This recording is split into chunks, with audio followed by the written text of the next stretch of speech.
শনিবার তেহরানের প্রধান সড়কগুলো ও বিশাল ইমাম খোমেনি মসল্লায় কালো পোশাক পরা ও পতাকা হাতে লাখো মানুষ ৮৬ বছর বয়সী এই নেতার কফিন দেখতে জড়ো হয়েছেন। ফেব্রুয়ারিতে ইরানের যুদ্ধের শুরুতে মার্কিন ইসরায়েলি হামলায় খামেনি নিহত হয়েছিলেন। একই হামলায় নিহত তার ৩ বছর বয়সী নাতনি সহ পরিবারের কয়েকজন সদস্যের মরদেহ তার পাশে রাখা হয়েছে।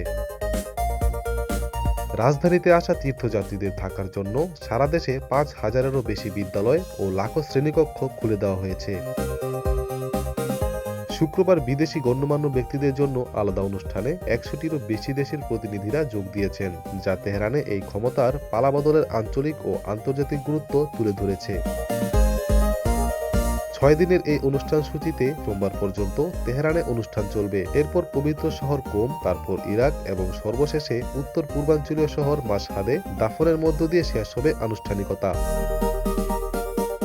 বিশ্লেষকরা বলছেন, মুসলিম মাস মহরমের প্রথম ১০ দিনে এবং মার্কিন স্বাধীনতা দিবসে এই অনুষ্ঠান আয়োজনের মধ্যে গভীর প্রতীকী তাৎপর্য রয়েছে। এটি শিয়া মুসলিম ঐতিহ্যে শাহাদাতের আখ্যানের সঙ্গে মিলিয়ে উপস্থাপন করা হচ্ছে। খামেনির পুত্র ও উত্তরসূরি আয়াতুল্লাহ মোস্তফা খামেনি পূর্ণ ক্ষমতা গ্রহণের পরও ইরানের আঞ্চলিক অবস্থান অপরিবর্তিত থাকবে বলে ইঙ্গিত দেওয়া হচ্ছে।